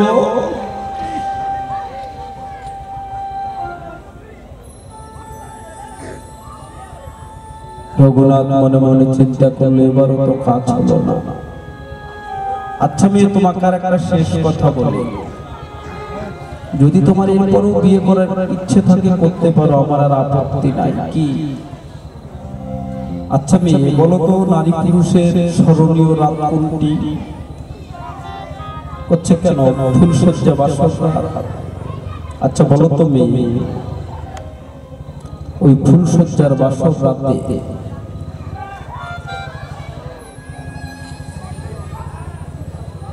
যদি তোমার স্বামী একটা সাদা থান পরে এসে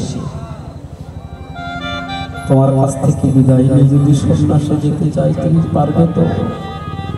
তাকে নিজে হাতে তিলক চন্দন পরিয়ে সন্ন্যাসী বিশেষ শাস্তি বিদায় দিতে? মেয়েটির আর বুঝতে রইল না, বাবা এই সেই ছেলে আমাকে পরীক্ষা করতে এসেছে। মেয়েটি বলছে কেন পারবো না? সেদিন আমি নিজে হস্তে আমার স্বামীকে আমি যতনে সাজিয়ে দেব, কৃষ্ণ ভজনে পাঠিয়ে দেব, তার চরণ ধরে আমি বলবো তাই গো, আমি তো সংসারের মায়া জাল ছেড়ে যেতে পারবো না। যদি কোনোদিন সংসারের মায়া জাল ছেড়ে আমি চলে যেতে পারি, আমার স্বামী তোমাকে বলে রাখি, তাই তোমার পাশে একটু আমার জায়গা রেখো। সেই দিন দুইজন মিলে প্রাণ ভরে হরি বল হরি বল বলে ডাকাতে পারি।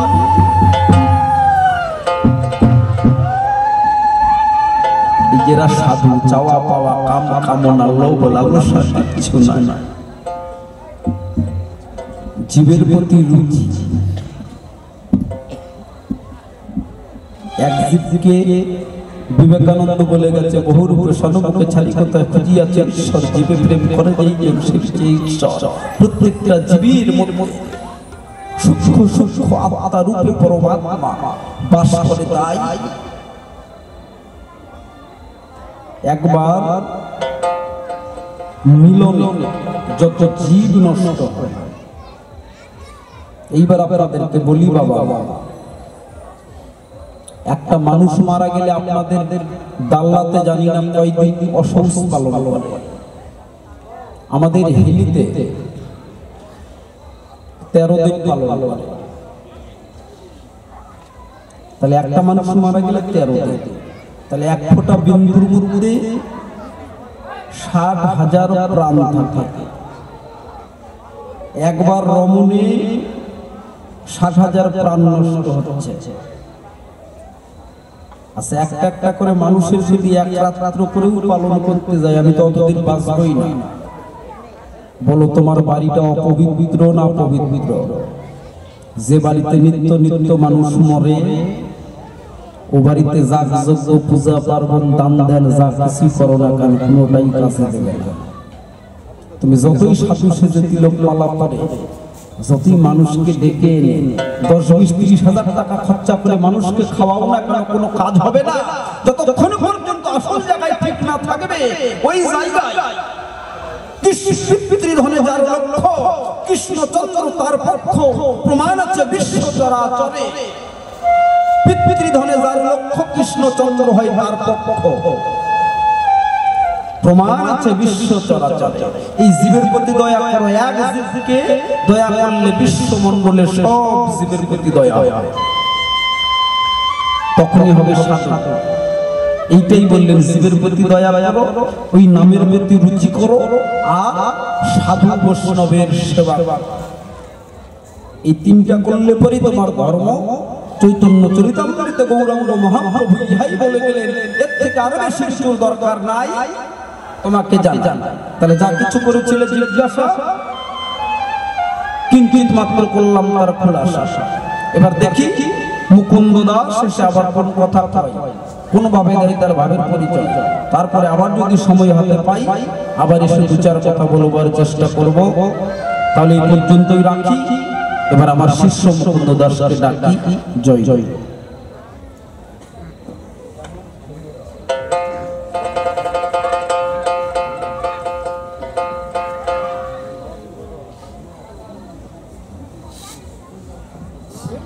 জয় গুরু জয়।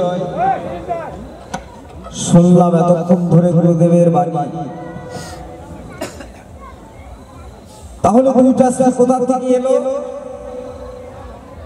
যিনারা ব্রজে ছিল, কে শ্রীমতী রাধারানী এবং অনাদি আদি গোবিন্দ, শ্রী এবং রাধারানীর এক শ্রী, এই দুইটা শ্রী যুক্ত করে শ্রী শ্রী উচ্চারণ করা হলো। চৈতন্য চরিতামৃতের পূর্বে শ্রী শ্রী চৈতন্য চরিতামৃত। বাহ বাহ বাহ গুরুদেব। তাহলে যিনি হলেন এই বিশ্বের মালিক, যার ইশারা হলে বিশ্ব ব্রহ্মাণ্ড চলে, হে গুরুদেব, সেই যদি এলো তোমার কল্পনা ছলে, আজকে তোমার এই রচনা করা শ্রী শ্রী চৈতন্য চরিতামৃত তুমি কঠোর পরিশ্রম করে লিখলে, কিন্তু আমি দেখতে পেলাম এই চৈতন্য চরিতামৃতের মধ্যে অনেকগুলো পেঁচ রয়ে গেছে। যেমন যার কারণে আমার মনে হয় তোমার এত কঠোর পরিশ্রমের ফসল যেটা শ্রী শ্রী শ্রী চৈতন্য চরিতামৃত, তোমার এই গ্রন্থখানা গ্রহণযোগ্য হলো না। এত কঠোর পরিশ্রম করে গ্রন্থটা লিখলে তোমার এই গ্রন্থটা গ্রহণযোগ্য হলো না, ফেলে দিল গঙ্গার জলে। তোমার গ্রন্থটাই মোটেও বোধহয় ঠিক নাই। আমি এক এক করে দেখতে পাই, তুমি বলে গেলে কি নামে রুচি জীবে দয়া বৈষ্ণব সেবন, ইহা ভিন্ন ধর্ম আর নাহি সনাতন। বেশ ভালো লাগলো। তাহলে নামকে প্রাধান্য দেওয়া হলো। এই নাম নয় ভাই, আরো নাম আছে, এই নাম নিয়ে যাবে সেই নামের কাছে। তাহলে বলো তো 16 নাম 32 অক্ষরে 28 অক্ষর দাও না, ছেড়ে যাবে নামে 4 অক্ষরে সাধু যাবে নাম জীবে জানে। সেইখানে 28 অক্ষর বাদ দিয়ে তুমি 4 অক্ষরটা দিলে ধরে, বেশ ভালো কথা। তাহলে নামকে যদি আমি গুরুত্ব দেই, নামকে যদি আমি মানি, এই নামকে যদি আমি করি, এই নাম আমাকে সেই নামের কাছে নিয়ে যেতে পারে। তাহলে গুরুদেব আরেকটি কথা মনের মধ্যে বললে পরেই লাগে ব্যথা। রায় রামানন্দের সঙ্গে মহাপ্রভু যখন কথা আলাপন হয়, অষ্টম পরিচ্ছেদ মধ্যলীলায় সাধ্য নির্ণয় সকল কিছু বাধ্য করে দিয়ে তিনি প্রেমকে প্রাধান্য দিলেন। এটা আমার মুখের কথা নয়, সেখানে নামকে ভুলে গিয়ে প্রেমকে প্রাধান্য দেওয়া হলো। মূলত কারণটা কি?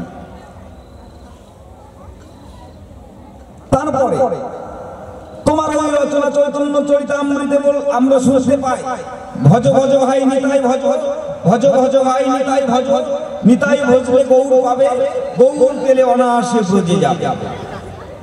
তাহলে গৌর নিতাই দুটি ভাই মোটেও এরা সহোদর ভাই নয়। শচী রানীর দুজন সন্তান গৌর নিতাই নয়, গৌরাঙ্গ মহাপ্রভু এটা জানি শচী রানীর সন্তান, ঠিক আছে, কিন্তু নিতাই সম্পর্কে তোমার তো সহোদর ভাই নয়, যিনি হলেন গৃহী সংসারবদ্ধ জীব। তাহলে তিনি হলেন গৃহী, তার সংসার আছে, স্ত্রী আছে, পুত্র আছে, প্রেমের ভাণ্ড দিয়েছো তার কাছে। তোমার এই ভজন সাধন, তোমার এই যে চলন বলন মোটেই আমার কাছে কেমন যেন মনে হচ্ছে, যার কারণে সঠিক নয় জন্য আমার মনে হয় সেই কারণে তোমার গ্রন্থটা গ্রহণযোগ্য হয়েছিল না। আমি করি বর্ণনা, যার ফেলে দিলে তোমার গ্রন্থটা চলে না। মূলত কারণটা যাবো সেই জায়গায়। আমাদের মানব জীবন কর্তব্য দুটি বর্তায়, একটা কর্তব্য, একটা অবশ্য কর্তব্য, কি বাবা, তাই না? তুমি এসো এসো এসো এসো গুরুদেব, আমার দ্বন্দ্ব মোহনাই গো। তুমি যেসব কথা বলে গেলে, যেসব কথা বলে গেলে এ ধর্ম সভাই গো।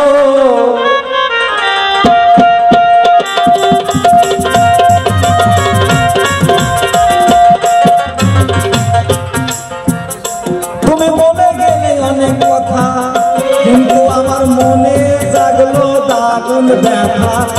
খুলে বলো এসে হেথা, খুলে বলো এসে হেথা, জানিবারে চাইব।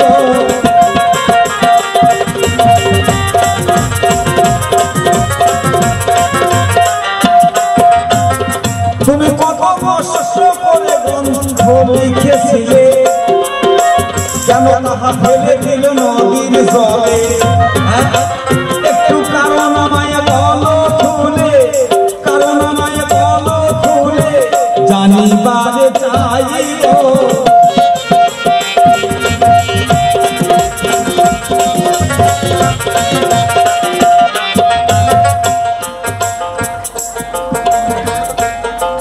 প্রথমে যে চৈতন্য চরিতামৃত করল রচনা, তুমি বসে শোনো তার বর্ণনা। কিঞ্চিত করি আলোচনা, কিঞ্চিত করি আলোচনা ধর্ম সভায়।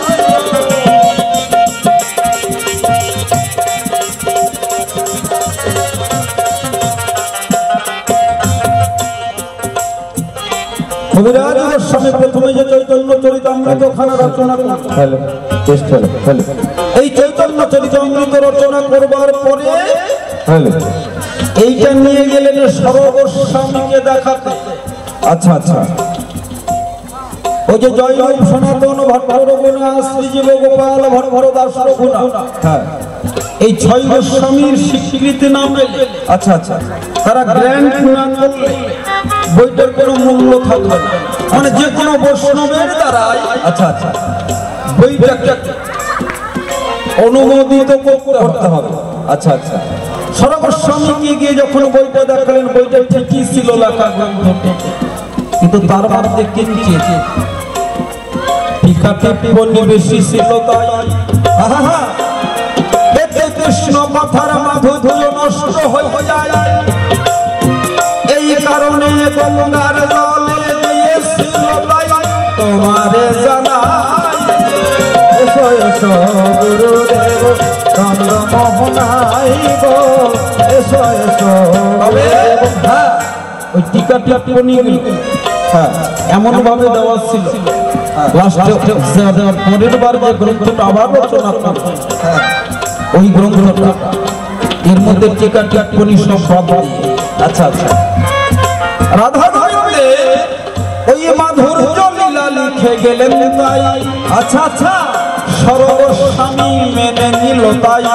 আচ্ছা, এবার চৈতন্য চরিতামৃত আখ্যা যে পাই, চৈতন্য চরিতামৃত আখ্যা যে পাই তোমারে জানাই। এসো এসো গুরুদেব চন্দ্রমোহনাই গো, এসো এসো গুরুদেব। তবে তোমার এই চৈতন্য চরিতামৃতের মধ্যে আমার কিছু লেখা বেঁধে গেছে। কি লেখা? ওই নিতাই হলেন গৃহী বৈরাগ্য। আচ্ছা আচ্ছা, এবার তার কাছেই কেন প্রেমের ভাণ্ড? একবার খুলে বলো তাহার কাণ্ড, খুলে বলো তাহার কাণ্ড, জানিবারে চাই।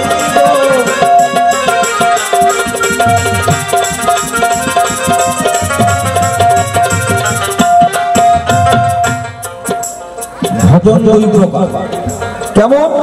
একটা যুক্ত বৈরাগ্য, একটা শুষ্ক বৈরাগ্য। হ্যাঁ, গৌর হরি যখন সন্ন্যাস নিয়ে চলে গেলেন, হ্যাঁ চলে গেলেন,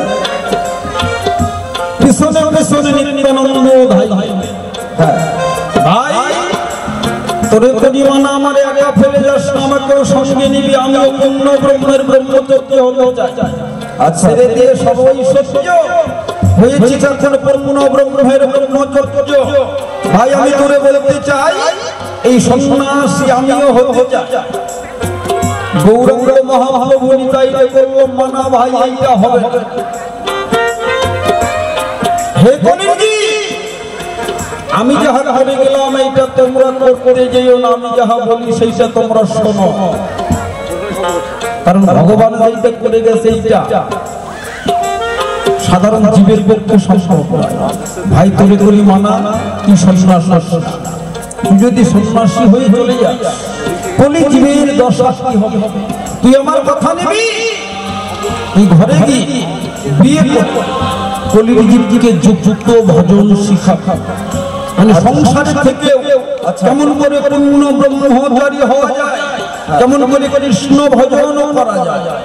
আচ্ছা আচ্ছা, নিত্যানন্দ গৌরের কথা ধরে ফিরে এলো বাড়ি, বাড়ি এসে বিয়ে করলে লয়ে নিজ নারী হই ব্রহ্মচারী। মানে বিয়ে করলেই বউ থাকলে যে পূর্ণ ব্রহ্মচর্য নয় তার কাছে প্রেম নাই, ভুল কথা। আচ্ছা, একটা নারিকেল গাছ যেখানে জন্মায় ওখানেই মরে, জড় পদার্থ, প্রাণ আছে, কথা বলতে পারে না, চলাফেরা করতে পারে, কিন্তু চারদিকে প্রখর নদী নালা খাল বিল পুকুর পুষ্করণী চারদিকে শুকিয়ে গেছে, কিন্তু ওই এক জায়গার জল শুকায় নাই, সেটা হলো নারিকেল ফল। শূন্যের উপর আছে ভাণ্ডের মধ্যে জল। নারিকেল গাছ যেমন মাটি থেকে মূল শিকড় রস শোষণ করে কাণ্ড বেয়ে বেয়ে ভাণ্ডে গিয়ে জল পরিপূর্ণ রাখে, ওই জল যেটা নারিকেল ফল ৩৩ কোটি দেব দেবতার পূজায় লাগে, সেবাই লাগে, মহাপ্রভুর ভোগে লাগে, গোবিন্দ পূজায় লাগে। দেহটাকে যদি এই রকম করতে পারে তার কাছে প্রেম আছে। এই জন্য বলেছে ভজ ভজ নিতাই, ভজ নিতাই ভজলে গৌর পাবি, গৌর ভজলে ব্রজে যাবি। তার কাছে প্রেম আছে। নদীতে নামতে কি তার ভয় আছে?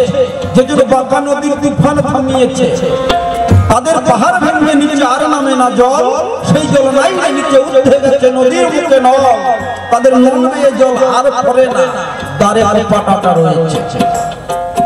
একটা নদীর তিন দিকে ধারা, তার বামে দক্ষিণে ব্যাধি জোড়া, তার মাঝখানে রয়েছে ধরা পরম নিকটে একটা নদী, তিন দিকে ধারা, তার পিছল ঘাটে সামলে উঠে ভবে ঠিক আছে যারা। গোসাই ভোজনার কই ঠিক ছাড়া নয় যারা ঠাটিয়ের ঘরে রয়েছে, তার হাতে প্রেমের ভাণ্ড আছে। এই জন্য নিতাইকে ভজনা করলে পরে প্রেমের হাণ্ড পাণ্ড রই তার হাতের উপরে। তোমায় বললাম সভার করে, তোমায় বললাম সভার করে, তোমারে জানাই এসো এসো গুরুদেব চন্দ্রমোহনাই গো, এসো এসো গুরুদেব। তুমি নামকে প্রাধান্য দিয়েছিলে। আচ্ছা, ওই সাধ্য নির্ণয়ে গিয়ে তুমি ভুলে গেলে, সেখানে তুমি প্রেমকে বড় গুরুত্ব দিলে, তাহলে নামের কি গতি হলো গো?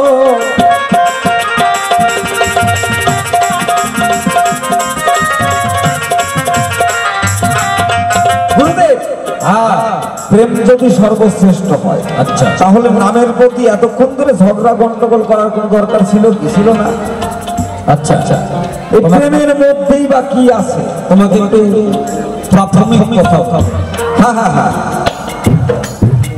সর্বপ্রথম যখন আমি প্রাইমারি স্কুলে ভর্তি হলাম, প্রাইমারি স্কুলে ভর্তি হওয়ার সময় তোমার বই ছিল দুইটা। হ্যাঁ, তাই তো। হ্যাঁ, একটা শিশু শিক্ষা আর একটা ধারাপাত ধারা। হ্যাঁ, আচ্ছা, এই বইটা যখন ক্লাস 2 তে উঠলাম, বড় ওয়ানে ক্লাস 2, ক্লাস 3, ক্লাস 4। আচ্ছা, এই যে ওয়ানের যে বইটা ধারাপাত আর শিশু শিক্ষা, যখন হাই স্কুলে যাও এই বই দুটো কি নিয়ে যাও সঙ্গে করে? না, এটা তো নেওয়া হয় না। আচ্ছা, তুমি হাই স্কুলে যে বইগুলো পড়েছো, কলেজে ইউনিভার্সিটিতে কি এই বইগুলো নিয়ে যাও? না, নাও নাই। কেন নেবা না? নাম আগে নেমে দেখ, নামের মধ্যে কি আছে। নামে দেখ, নামের মধ্যে কি আছে। নামের মধ্যে নামই আছে বাধা। জপ হরে কৃষ্ণ কৃষ্ণ কৃষ্ণ রাধা, এই নামের মধ্যে নামী মানুষটি আছে বাধা। নাম করতে করতে যখন আমি প্রথম এখানে আসলাম, এর আগে কোনোদিন আসি নাই। 11 মাইল নেমে জিজ্ঞাসা করলাম, টোটো ভাই, টোটোওয়ালা ভাই যাবে তো? ডাল্লাতে যাবে তো? বললো হ্যাঁ যাবো।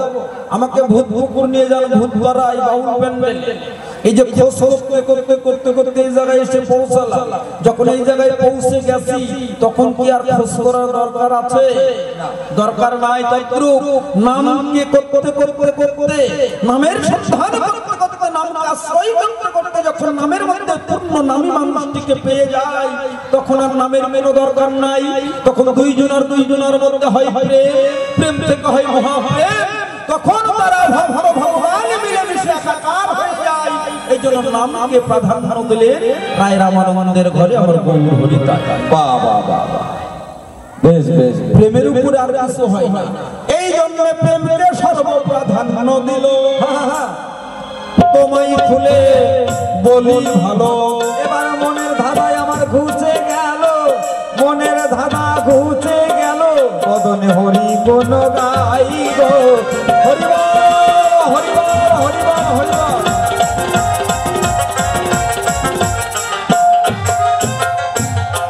তোমার আর বাকি বাজার বাকি আছে, তুমি খুলে বলবে আমার কাছে।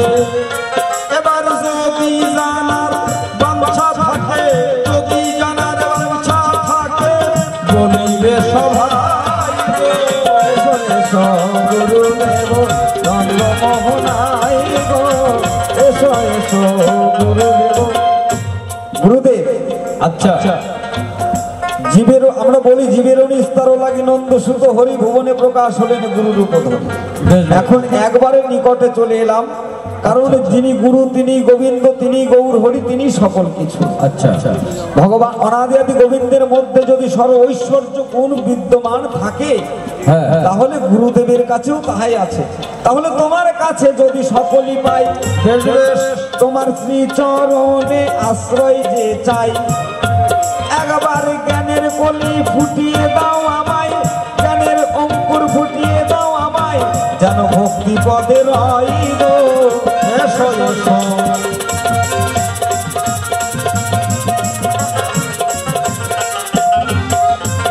বেশ কথা বললে ভালো গুরু শিষ্য আমরা দুইজন হয়েছি একই ঠাই গুরু শিষ্য একই আত্মা অভিন্ন নয় ভক্ত ভক্তি ভগবান তিন বস্তু হয়ে একই সমান গুরু শিষ্যের যেমনি ধারা মেঘের বলে থাকে তারা আয়নাতে লাগাইয়ে পারা সেই ছবি করে দর্শন গুরু শিষ্যের এমনি ধারা মেঘের বলে থাকে তারা দুইজন একই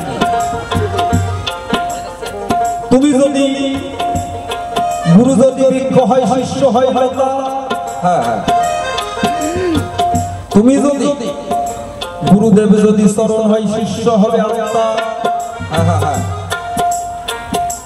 গুরু যদি শিষ্য যদি বৃক্ষ হয় গুরু হয় তার ছায়া বেশ বেশ তুমি যদি দেহি দেহ হয় গুরুদেব হয় তার কায়া এইভাবে গুরু শিষ্য একে অপরে পরিপূরক অভিন্ন বস্তু কিছু নয় তবে বেশি কথা বলার দরকার নাই আমাদের মতো ভাবে আমরা সারা দিয়ে যাই দেখতে দেখতে আমাদের সময় শেষ হয়ে গেল বেশি কথা বলবার দরকার নাই এইখানে বন্ধ হয়ে গেল বড় বড় দুইজন শিল্পী আসলে আসবে তাই একজন শিশির সরকার অপরে চাইনা দাসী দেখতে পায় দুইজনে গাই করে ভালো সবাইকে জানাই দুইজন গান করে আপনাদের আনন্দ দেবে এই কথা বলি তবে কেন আর বেশি কথা আমরা বলতে যাবো অল্প অল্প ছেড়ে দিয়ে যাবো বেশি কথা আর কল্পনা করবো এইখানে পরিকল্পিত ভাবে